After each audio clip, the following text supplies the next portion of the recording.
আমরা দেখতেছি চর গজারিয়ার তেলিচ্ছর। চর গজারিয়ার তেলিচ্ছর বিশাল বিস্তীর্ণ এরিয়া।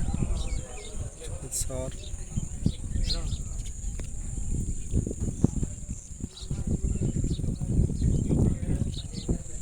এই অঞ্চল মানুষের যাতায়াত ব্যবস্থা, নদীর উপরে রাস্তাঘাট তেমন নাই, ঘর বাড়িগুলো অনেক দূরে দূরে,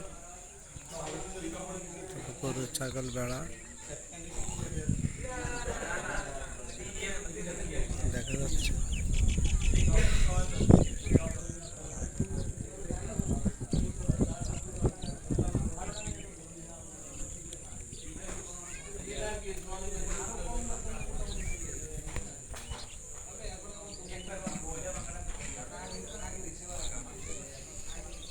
ওই দিকের ওই ওই দূরে দেখা যাচ্ছে, এগুলো কিন্তু আমাদের এরিয়া।